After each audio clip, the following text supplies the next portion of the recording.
Defense Chief Gilberto Teodoro Jr. said on Friday that possible amendments to the procurement law for the modernization program of the Armed Forces of the Philippines will be likely. In a recent media interview during an event in Cebu City, Teodoro said revising the policy on purchasing military assets for the AFP will come along with the government's effort to boost the country's self-defense posture, which is firmly backed by various legislators from the Senate and the House of Representatives. I am happy to report that the Congress has promised us two things: the amendment of the modernization law and the procurement law of the armed forces, he told reporters. During an official event in Cebu, Defense Sec. Gibo Teodoro expressed his support for the participation of Cebu-based shipyards and industry in the AFP modernization program. He highlighted impending changes in the AFP modernization law and government procurement law, as well as strengthening the Self-Reliance Defense Posture (SRDP) program, which will allow local participation in supplying the AFP with weapon systems and other materials. This includes ships for the Philippine Navy.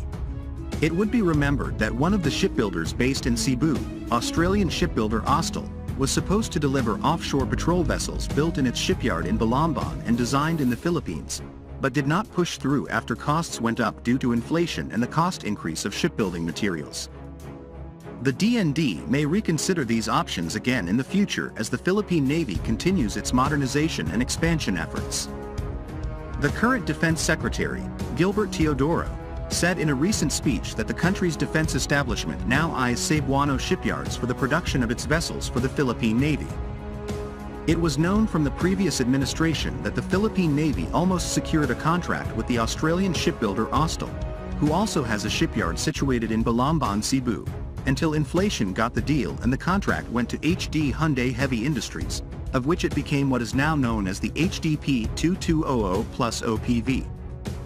With the current aims of pushing the Self-Reliance Defense Posture Initiative, it may be possible for Austal to get back to the deal again, and hopefully they can secure an excellent deal this time around.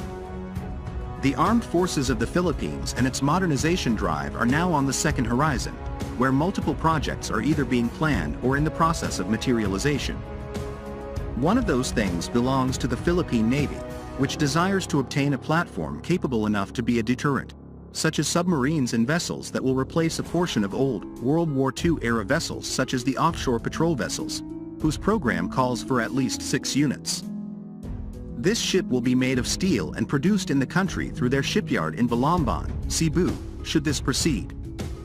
Its intended role, as the supplier discloses on its website, will not only be limited to maritime patrol roles such as anti-piracy and anti-smuggling operations in areas like the Sulu Sea or open sea interdiction in areas like the Philippine Rise and the West Philippine Sea, but it is also helpful for search and rescue and humanitarian assistance and disaster response matters if a calamity takes place.